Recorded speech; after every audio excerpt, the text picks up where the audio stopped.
नमस्कार, आप सभी का द न्यूज नाउ में स्वागत है और मैं हूं अनमोल मट्टू। तो आइए नजर डालते हैं आज दिन की गतिविधियों पर। उपराज्यपाल मनोज सिन्हा ने सैयद कमरुद्दीन बुखारी के उर्स के मौके पर जीरो ब्रिज श्रीनगर से गांदरबल जाने वाली नौकाओं और शिकारा को किया रवाना।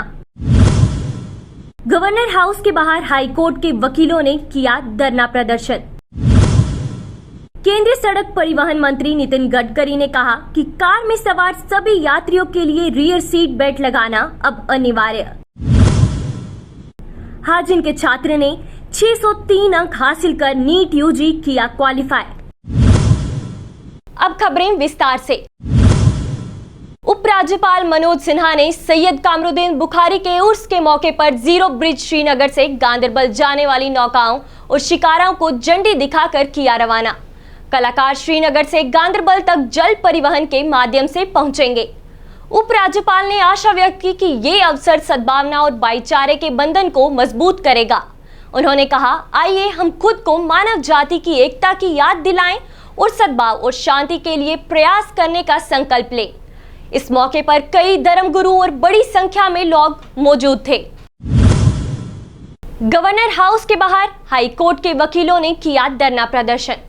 उनका कहना है कि आज ये डिसाइड किया गया था कि हम गवर्नर हाउस के बाहर आकर धरना प्रदर्शन करेंगे और बार मेंबर्स और कई सीनियर्स ने भी धरना प्रदर्शन किया और अगर उनकी मांगों को पूरा नहीं किया गया तो वह इस एजिटेशन को एक उग्र रूप देंगे। हमने सेकेंड मेमोरेंडम आपको दिया था 4 अगस्त 2022 में।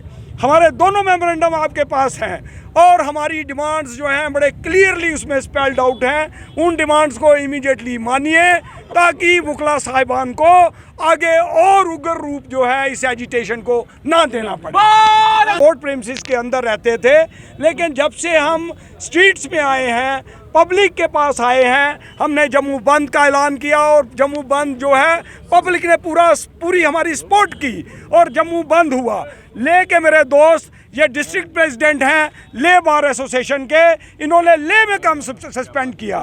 हमारी जितनी डिस्ट्रिक्ट बार्स हैं, जितनी हमारी सिस्टर बार एसोसिएशंस हैं, तहसील्स में हैं, सब डिवीजन्स में हैं, सब तहसील हेडक्वार्टर्स में, डिस्ट्रिक्ट हेडक्वार्टर्स में, सब जगह पे वक्त जो है उस दिन सस्पेंड रहा। हम नहीं चाहते कि ये जो एजिटेशन है और बढ़े। आज क्योंकि एलजी साहब फर्स्ट सिटीज़न हैं इस यूटी एडमिनिस्ट्रेशन के, हमने उनके द्वार पर आकर के, उनके यहाँ राजभवन के सामने आकर के आज हमने डिमांड। रोड सेफ्टी और ऑटोमोटिव एक्सपर्ट्स चौपहिया वाहन में बैठने वाले सीट बेल्ट का उपयोग करने की सख्त जरूरत पर जोर दे रहे हैं। पहले seat belt warning alarm passengers के लिए अनिवार्य था, लेकिन अब इसके पीछे की सीट पर बैठने वालों के लिए भी अनिवार्य किया जाएगा। इसको लेकर जल्द ही ड्राफ्ट अधिसूचना जारी कर दिया जाएगा और जो भी इस आदेश का उल्लंघन करेगा उसे आर्टिकल 138(3) के अंतर्गत 1000 रुपए का भारी चालान भरना पड़ सकता है। ये तो अच्छा ही है, हमेशा होना चाहिए। हम तो वैसे लगाते ही हैं। हाँ, पीछे का बहुत सारे लोग नहीं लगाते, लगाना चाहिए तो अपनी सेफ्टी के लिए। ऐसा है कि जो आजकल के टाइम पे देखिए रोज़ कोई ना कोई दुर्घटना देखने को मिलती है। डेली जब भी अपडेट होता है न्यूज़ का, जैसे मोबाइल भी खोलते हैं आजकल, ये है कि एक्सीडेंट काफ़ी चांसेस हो गए हैं। इस वजह से उन्होंने ये रूल निकाला, अच्छा ही है ये। इससे काफ़ी हद तक इन चीज़ों में बचाव होगा। चौथे प्रयास के बाद उत्तरी कश्मीर के बांडीपोरा जिले के हाजिन इलाके के एक युवा लड़के ने 603 अंक हासिल करके नीट यूजी 2022 क्वालिफाई किया। हाजिन के अब्दुल रहमान डार के बेटे मोहम्मद नदीम ने 603 अंक हासिल कर प्रतिष्ठित नीट यूजी क्वालिफाई किया। नदीम ने कहा कि ये उनकी कड़ी मेहनत और परिवार, विशेष रूप से उनके माता पिता और चचेरे भाइयों के समर्थन के कारण था कि वे इस सम्मानीय परीक्षा में पास करने में समर्थ थे।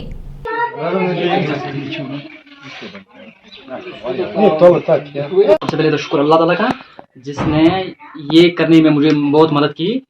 तो मैं बहुत ही शुक्रगुजार हूँ अल्लाह ताला का। मैं बहुत ही शुक्रगुजार हूँ अपने रिश्तेदारों का, फैमिली मेम्बर्स का, जिन्होंने मुझे इसमें सपोर्ट किया। बहुत ही खुशी अभी हो रही है, बहुत ही खुशी मैं कह नहीं सकता, क्योंकि बीइंग एज अ ड्रॉपर तो पहले मैंने 2018 में जो मेरा 12 था वो क्लियर किया। उसके बाद खास 11th और 12th ज़्यादा पढ़ा नहीं था, तो 2019 में तो पहले तो यही थी तैयारी थी कि पहले 12th और 11th को क्लियर करें।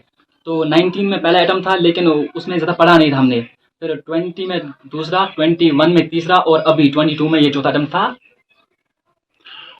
तो मैंने 11th और 12th काई कश्मीर इंस्टीट्यूट ऑफ एक्सीलेंस जो है परीपोरा में, वहाँ पढ़ा। और उसके साथ साथ जो यहाँ के टीचर्स, हायर सेकेंडरी के जो लोकल टीचर्स हैं, उनका भी बहुत शुक्रगुजार हूँ। उन्होंने भी बहुत मदद की और ज़्यादातर जो है वो परीपोरा में जो काई है, उनकी ही बदौलत ये सब कुछ आज हासिल हुआ मुझे। ये मैं यही कहना चाहूँगा कि मैंने भी बहुत अच्छा पढ़ा था सेकेंड अटैम्प्ट और थर्ड अटैम्प्ट में, लेकिन मेरा भी नहीं हुआ। तो अभी ज़्यादातर मैंने, अगर मैं खुद की बात करूँ, ज़्यादा सेकेंड और थर्ड अटैम्प्ट से मैंने डिफरेंट कुछ पढ़ा नहीं था, वही पढ़ा था, वही टेक्स्ट मैंने फॉलो की थी। लेकिन इस साल थोड़ा मैंने जो है टेस्ट सीरीज में मैंने जो बदलाव लाया था इस साल।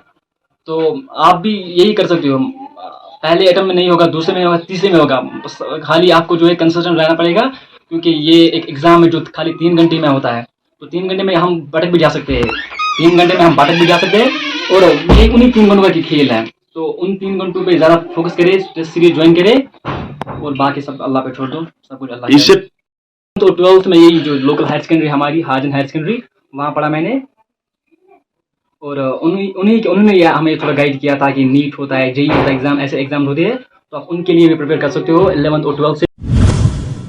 पिछले 78 दिनों से काम छोड़ हड़ताल पर बैठे 6 जल शक्ति विभाग के अस्थायी कर्मचारियों ने आज सांबा में थालियां बजाकर विरोध मार्च निकाला।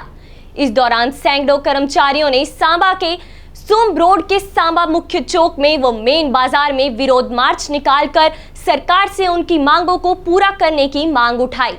थालियां बजाकर आंदोलन होकर क्या डिमांड है आपकी? आप कब से ये प्रदर्शन कर रहे हैं और डिमांड जैसे कि आपको मालूम है कि 78 दिनों से हम इस हड़ताल पर बैठे हुए हैं। इसमें हमने कई रैली निकाल दी। ये गूंगी बहरी सरकार है जो नहीं जाग रही है, हमारे को रेगुलेशन पॉलिसी नहीं कर रही है। हमारी 3 ही मुख्य मांगे हैं, रेगुलेशन पॉलिसी, पेंडिंग वेजेज और मिनी वेज एक्ट।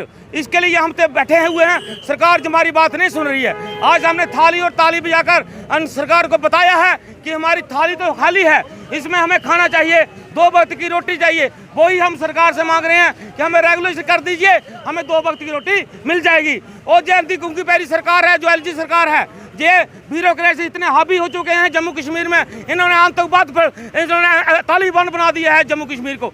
और ये किसी की बात नहीं सुनते हैं। जब भी हम रैली निकालते हैं, ये लाठियाँ मारते हैं, हमें लाठी की कोई परवाह नहीं, गोली की कोई परवाह नहीं। मैं कहता हूँ गोली मारो, किस्सा ही खत्म हो जाएगा। हम सरकार को ये बताना चाहते हैं कि जल्दी से जल्दी हमारी रेगुलेशन पॉलिसी लागू कर दीजिए, वरना एक ऐसा सलाब आएगा आपको रोकने का बिल्कुल चांस नहीं मिलेगा। Boys higher secondary school Sopore ground में आयोजित girls higher secondary school Sopore के अंडर 19 क्रिकेट और हैंडबॉल का परीक्षण का सह चयन किया गया। ये match girls higher secondary school में ग्राउंड की किल्लत होने की वजह से बॉयज स्कूल में खेला गया, जिसमें बहुत सारी लड़कियों ने भी भाग लिया। इसके लिए उन्होंने ट्रायल्स भी दिए। इसमें क्रिकेट टीम के अंडर 19 में 13 लड़कियां और हैंडबॉल में 15 लड़कियों ने भाग लिया, जो आगे इंटर स्कूल खेल में आगे जाएंगी। ग्राउंड की किल्लत है, इसीलिए हमने आज अंडर 19 क्रिकेट के बहुत सारे बच्चियों को और हैंडबॉल के बहुत सारी बच्चियों को बॉयज हायर सेकेंडरी स्कूल के ग्राउंड में लिया। और मुझे बड़ी खुशी है कि बहुत सारी लड़कियों ने खुशी खुशी इसमें पार्टिसिपेट किया और हमने उनको ट्रायल्स दी। और बहरहाल हमने अंडर 19 की एक क्रिकेट टीम जिसमें 13 लड़कियां और हैंडबॉल में हमारी 15 लड़कियां जो inter zonal inter school competitions के लिए जा रही हैं, जो बिल्कुल कुछ ही दिनों के बाद बारामूला में मुनक़्क़द होगी। मैं अपने प्रिंसिपल जनाब रशीद साहब का इंतहाई आभारी हूँ कि वो हमारे स्पोर्ट्स को प्रमोट करने में अपना एक कलीदी रोल अदा करते हैं। और आज सुबह मैंने उनको फ़ोन किया, उन्होंने हमें ग्राउंड अवेलेबल रखा और बहुत कोऑपरेशन की हमें। मैं एक बार फिर उनका और director urban local bodies Mathura मासूम ने निशात पार्क बांडीपोरा में सोलर वृक्ष का उद्घाटन किया। पार्क और शहर में सौंदर्यीकरण को जोड़ने के लिए सोलर वृक्ष का अद्वितीय और अपनी तरह का पहला है। उद्घाटन समारोह में अध्यक्ष एमसी बांडीपोरा बशारत हुसैन नजार, एडीसी बांडीपोरा अफसर अली खान, संयुक्त निदेशक योजना इम्तियाज अहमद, ईओ एमसी बांडीपोरा वली मोहम्मद और अन्य वरिष्ठ अधिकारी उपस्थित थे। इस अवसर पर बोलते हुए निदेशक यूएलबी मथुरा मासूम ने कहा कि ये आम जनता की जरूरतों को पूरा करने और शहर को सुंदर बनाने के लिए एमसीबी ने कई काम किए हैं। उन्होंने कहा बांडीपोरा के विकास के लिए बाल पार्क, मैरिज हॉल और कार पार्किंग सहित कई कार्य सौंदर्यीकरण कार्य प्रगति पर है। सुकौर सोपोर में युवा भवन और शांति संस्थापक ट्रस्ट के सहयोग से नागरिक सुरक्षा संगठन द्वारा सफलता पदार्थ उपयोग विकारों के लिए बुनियादी जीवन कौशल में एक जागरूकता कार्यक्रम में यूथ बिल्डिंग और पीस फाउंडिंग ट्रस्ट के सहयोग से आयोजित किया गया। हाँ, जैसे हमें रिपोर्ट्स मिलते रहते हैं कि पहले से जहाँ लोगों में नशीली पदार्थ इस्तेमाल करने की लत ज़्यादा बढ़ी है। इसके कई वजूहत हैं, उन सारी वजूहत को हमने इस प्रोग्राम में धीरे धीरे टच किया और जिसका बेसिक एम था कि हम बच्चों में वो स्किल्स, वो तमाम चीज़ें उन पे रोशनी डालें कि जो उनको इस लत से बचा सकते हैं और उनका मुस्तकबिल बेहतर और अफजल बन सकता है। हमारी कंट्री लेवल पे एक अभियान चल रहा है नशा मुक्त भारत का। उसी के अंडरटेकिंग में हमने आज एक प्रोग्राम किया अपने कॉलेज ऑफ एग्रीकल्चर वाडूरा में, जो सिविल डिफेंस जो बारामूला का एक ऑर्गेनाइजेशन है और यूथ कोलैबोरेशन का एक ऑर्गेनाइजेशन और एफएम रेडियो जो यहाँ पे हमारा नॉर्थ कश्मीर का है, चिनार एफएम रेडियो, उनके कोलैबोरेशन के साथ आज हमने ये प्रोग्राम किया क्योंकि हमारा यहाँ पे जो नॉर्थ कश्मीर में ये सबसे बड़ा इंस्टीट्यूट है जहाँ पे हमें 1000 से भी ज़्यादा स्टूडेंट्स यहाँ हैं। सो चंक ऑफ यूथ जो इस डिस्ट्रिक्ट बारामूला के हैं वो हमारे कॉलेज में है, इसीलिए इन्होंने भी ये चूज़ किया था ये वेन्यू, ताकि यहाँ पे जो ये रेजिडेंशियल है, दूसरी बात यहाँ पे जो इम्पॉर्टेंट है हमारे कॉलेज में, ये रेजिडेंशियल है, 100% रेजिडेंशियल है, इसलिए यहाँ पे इन प्रोग्राम्स का होना बहुत ही ज़्यादा ज़रूरी है। क्योंकि पहले तो बच्चों में अवेयरनेस होनी चाहिए कि जो वो सब्सटेंस यूज़ कर रहे हैं या कोई उनको दे रहा है कि इसका आफ्टर इफेक्ट्स क्या है, कि वो कब इसके साथ एडिक्ट हो सकते हैं और कौन कौन सी सब्सटेंसेस हैं जो कि बहुत स्टूडेंट्स को भी पता भी नहीं है कि वो सब्सटेंसेस अंडर ये आ जाती है, एडिक्शन प्रोग्राम के अंडर आ जाती है। उसके बाद कि अगर आप कहीं पे देख रहे हैं कहीं पे बच्चा कोई डिप्रेस है और उसको कैसे हम पहले ही ऐसी रास्ते पे लाएं ताकि वो कहीं और एडिक्शन या किसी और चीज़ की ओर ना जाए। सो ये प्रोग्राम हो गया था और हम चाहते हैं कि हमारे स्टूडेंट्स की कैपेसिटी बिल्डिंग हो जाए, उनमें अवेयरनेस भी हर चीज़ की हो जाए और उनकी पर्सनल स्किल्स को हम बढ़ाएं। तो उस हिसाब से भी हमारे इसमें आज मिस्टर साहिल जो आए थे उन्होंने थोड़ा मोटिवेशन टॉक दिया इनको। तो चूँकि हम चाहते हैं कि हमारे जो भी स्टूडेंट्स यहाँ पे हैं वो डिप्रेस ना रहें और वो कभी भी किसी गलत रास्ते पे ना जाएं, और इसको चेक करने के लिए हमारे पास कुछ क्लब्स भी हैं, जिसमें 2 क्लब्स हैं, एक है मॉरल वैल्यूज़ का क्लब और एक है कम्युनिटी सर्विस क्लब। तो ये दोनों स्टूडेंट क्लब्स ने इसमें ज्वाइन किया और उन्होंने इसमें अहद किया कि जितना भी उनसे हो सकता है कम्युनिटी में, अपने आसपास, अपने नेबरहुड में, अपने कज़न्स में, अपने एक्सटेंडेड फैमिली रिलेशंस में वो ये देखें कि कहीं पे कोई बच्चा डिप्रेशन की ओर तो नहीं जा रहा है या एडिक्शन की ओर तो नहीं जा रहा है और उनको कैसे वापस। बागे बहु इलाके में रोड की खस्ता हालत से स्थानीय लोगों ने रोष व्यक्त किया। उन्होंने कहा कि इस रास्ते से उन्हें आवाजाही में कई तकलीफों से गुजरना पड़ता है और साथ ही रात के समय भी परेशानियों से जूझना पड़ता है।